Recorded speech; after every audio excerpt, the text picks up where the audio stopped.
क्या हाल है दोस्तों। आज हम आपको 2020 की एक American supernatural horror film the craft legacy के बारे में बताने जा रहे हैं। तो आइए शुरू करते हैं। लिली का पहली बार पीरियड्स आए, लेकिन वह उस समय क्लास में थी। पिछली पंक्ति में बैठे लड़के उस पर हंस रहे थे। टिमी कहता है, हाय, मुझे लगता है कि तुमने कुछ गिरा दिया है। नीचे देखने पर लड़की ने अपनी कुर्सी के नीचे खून का ड्रॉप्स देखा। उसने खून के धब्बे को अपने हाथ से छिपाने की कोशिश की और शांत होने का नाटक करते हुए क्लासरूम से बाहर निकल गई। लेकिन जैसे ही वह शौचालय में घुसी, वह अपनी पैंट पर खून के धब्बे को देखकर शर्म से फूट फूट कर रोने लगी। उसे समझ में नहीं आ रहा था कि क्या करे। तभी उसने दरवाजे के बाहर एक आवाज सुनी। दरवाजे की दरार से उसने 3 लड़कियों को देखा।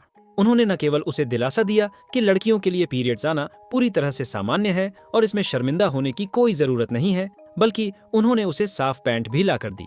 और इस तरह चारों लड़कियां अच्छी दोस्त बन गईं। कैफेटेरिया में हर कोई लिली को बुरी नजरों से देख रहा था। तभी बदमाश उसे एक दुर्भावनापूर्ण नजर से देखते हुए चला गया। उसके पीछे जैकब था। फ्रैंकी चिंतित हो गई। क्या उसने अभी अभी तुम्हें देखा? पता चला कि जैकब उसका क्रश था। लिली ने बताया कि जैकब उसके सौतेले पिता का बेटा था, इसलिए वह उसे ज्यादा देखता था। उस समय तीनों लड़कियों ने लिली के गले में हार देखा। उनके चेहरे अचानक बदल गए, लेकिन आखिरकार उन्होंने कुछ नहीं कहा। क्लास के बाद लिली का सामना फिर से बदमाश से हुआ। लिली उसे अनदेखा करना चाहती थी। उसने उस पर हाथ भी रखा और बेशर्मी से कुछ अश्लील बातें भी कहीं। यह एंटन और सेक्स में मदद करता है। लड़की अब और बर्दाश्त नहीं कर सकी। उसने उसे धक्का दिया। अप्रत्याशित रूप से बदमाश को उड़ा दिया गया। परिणाम स्वरूप दोनों को प्रिंसिपल के कार्यालय में बुलाया गया। अचानक लिली ने किसी को उसका नाम पुकारते हुए सुना। लिली। क्या? उसने सहज रूप से जवाब दिया। शिक्षक ने पूछा कि वह किससे बात कर रही थी। उसने कहा, किसी से नहीं। जब वह उलझन में थी, तभी फिर से आवाज आई, अगर तुम ये आवाज सुन सकते हो तो बाथरूम में आओ। लिली ने बाथरूम की जांच करने और शिक्षक से जाने की अनुमति मांगने का फैसला किया। अप्रत्याशित रूप से बदमाश ने जानबूझकर उसे ठोकर मारी। वह अजीब तरह से उठी और शांत होने का नाटक करते हुए दरवाजे से बाहर चली गई। उसने पाया कि उसकी 3 सबसे अच्छी सहेलियां बाहर इंतजार कर रही थीं। उन्होंने उत्साह से लिली से कहा कि वह दूर से उनकी आवाज सुन सकती है, जिसका मतलब था कि वह भी एक चुड़ैल थी।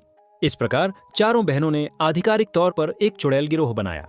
वे एक पारंपरिक चुड़ैल अनुष्ठान करने के लिए जंगल में गईं।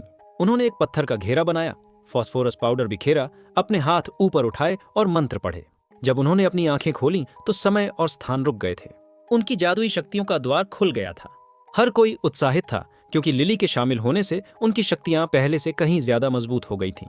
तैरते हुए शरीर, आग उगलती उंगलियां, समय को रोक देना, ये सब उनके लिए आसान था। उन्होंने बदमाश को सबक सिखाने का फैसला किया। इसलिए वे आधी रात को उसके कमरे में घुस गईं और उसकी एक निजी चीज ली और उस पर जादू करके उसके तकिए के नीचे रख दिया। उस समय बदमाश अचानक वापस आ गया और उन्हें समय रोककर भागना पड़ा। उन्हें नहीं पता था कि ये जादू एक लड़के की किस्मत बदल देंगे। अगले दिन एक सेक्स एजुकेशन क्लास के दौरान एक लड़का व्यंग्यात्मक टिप्पणी कर रहा था। अप्रत्याशित रूप से बदमाश ने उसे रोकने के लिए कदम बढ़ाया।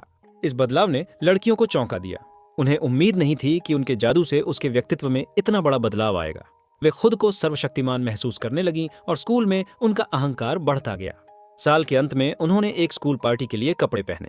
जैसे ही वे अंदर दाखिल हुईं, उन्हें एक गोरी सुंदरी ने अपमानित किया, जिसने उन्हें हिक्स कहा और कहा कि वे चाहे जैसे भी कपड़े पहने, वे बेकार दिखते हैं। चुड़ैलों में से एक ने तुरंत जादू कर दिया, जिससे गोरी लड़की का सिर दरवाजे से टकरा गया और फिर वे शालीनता से चली गईं। लिली बाथरूम खोजने गई, लेकिन जब उसने दरवाजा खोला तो उसे बिस्तर पर एक जोड़ा दिखाई दिया।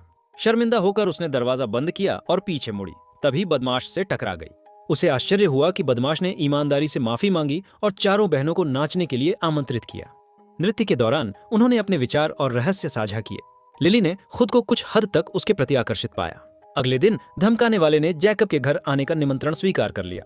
वे सभी 2 सत्य एक झूठ खेलने के लिए एक साथ बैठ गए। धमकाने वाले का पहला कथन था, तो मेरी माँ ने मुझे यह दिया।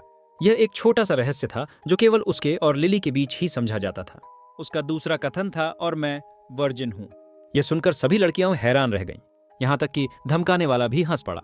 फिर तीसरा कथन आया कि यशायाह और मैं एक दूसरे से जुड़ गए हैं। सभी दंग रह गए। लिली ने उसे आश्वासन दिया कि अगर वह बात करना चाहता है तो वे सुनने को तैयार हैं।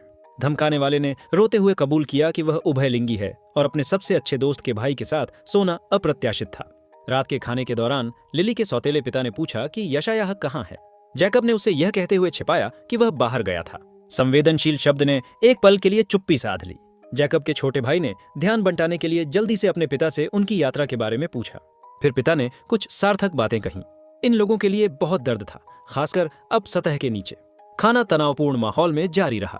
खाने के बाद लिली अपने कमरे में लौटी और पाया कि बदमाशों के कपड़े वहीं रह गए थे। उसने उन्हें उठाया और उन पर प्रेम मंत्र डाला। बदमाश लिली से प्यार करने लगा। वे अनिच्छा से अलग होने से पहले उसके कमरे में जोश से चूमते रहे। लिली को उम्मीद थी कि इस बार उसका प्यार भरा रोमांस हो सकता है, लेकिन उसे इस बात का अंदाजा नहीं था कि आगे क्या होने वाला है। उस रात बदमाश रहस्यमय तरीके से अपने बेडरूम में मर गया। खबर सुनने के बाद लड़कियों ने एक दूसरे को दोषी की तरह देखा और रोने के लिए बाथरूम में जाने का बहाना ढूंढ लिया। क्या आपको लगता है कि हम इसके लिए जिम्मेदार हैं? लिली ने स्वीकार किया कि पिछले मंत्र के अलावा उसने बदमाश पर एक और प्रेम मंत्र डाला था। वास्तव में मैंने प्रेम मंत्र डाला था। सभी ने लिली को मंत्रों का लापरवाही से इस्तेमाल करने के लिए दोषी ठहराया, जिसके कारण बदमाश की मौत हो गई। उसके बाद कोविन भंग हो गया। लिली अपराध बोध से भरी हुई थी और बुरे सपनों से ग्रस्त थी। कभी कभी उसे जहरीले सांपों का सपना आता था तो कभी खूनी खंजरों का। एक रात वह डर के मारे जाग गई और प्यास से व्याकुल होकर नीचे गई तो उसने देखा कि उसका सौतेला पिता एक रहस्यमयी सभा में व्यस्त था। उसके अंतर्ज्ञान ने उसे बताया कि वह एक खतरनाक आदमी था। उसने अपनी माँ को अपने संदेह बताए और उसे साथ में जाने के लिए कहा। मुझे सच में लगता है कि हमें जाना चाहिए, लेकिन उसकी माँ ने मना कर दिया। वह एक ऐसी शादी नहीं छोड़ना चाहती थी जो मुश्किल से जीती गई थी। हताश होकर लिली ने अपनी माँ को मनाने के लिए सबूतों की हर जगह तलाश की। अप्रत्याशित रूप से उसे अपनी माँ की अलमारी में गोद लेने के कागजात मिले। वह धमकाने वाले के अंतिम संस्कार में शामिल हुई। लिली के आसपास की हर चीज धुंधली लग रही थी। अंतिम संस्कार में उसकी माँ उससे बात करने के लिए उसके पास आई। भावनाओं से अभिभूत होकर उसने अपनी माँ को गिराने के लिए अपने जादू का इस्तेमाल किया और फिर अंतिम संस्कार से बाहर भाग गई। लिली के बेकाबू और शक्तिशाली जादू को देखकर उसके दोस्तों ने उसकी शक्तियों को बांधने का फैसला किया। उन्हें लिली की एक तस्वीर मिली जिसे रस्सी से बांधा गया था और जादू करके उसका जादू गायब कर दिया गया था। इस बीच लिली अंतिम संस्कार से बाहर भाग गई। जंगल में अपनी माँ से फिर से सामना होने पर उसने एक बार फिर अपनी माँ को अपने साथ जाने के लिए मनाने की कोशिश की। उस पल उसकी माँ के हाव भाव बदल गए। यह उसका सौतेला पिता था। पता चला वह एक चुड़ैल शिकारी था। उसकी नजर में शक्तिशाली आध्यात्मिक ऊर्जा वाली सभी महिलाओं को अपनी शक्तियां त्याग देनी चाहिए। यह चुड़ैलों का जादू था जिसने दुनिया को अराजकता में डाल दिया था। सौतेले पिता ने लिली को मुक्का मारकर बेहोश कर दिया और उसे मारने के इरादे से जंगल में घसीटा। जीवन और मृत्यु के कगार पर समय रुक गया। अन्य लड़कियां आ गईं। पता चला शिकारी ने बदमाश को मार डाला। उसने अध्यात्म के माध्यम से लड़कियों को सच्चाई बताई और उनसे लिली को बचाने के लिए कहा। साथ मिलकर उन्होंने पितृसत्तात्मक आदमी को फंसाने के लिए आग को बुलाने का मंत्र किया। उन्होंने मंत्र पढ़े और शिकारी को जलाकर मार डाला, जैसे उसने अतीत में अनगिनत चुड़ैलों को जलाया था। अंत में चारों लड़कियों ने मैत्रीपूर्ण संबंध बहाल कर लिए और कहानी यहीं खत्म होती है।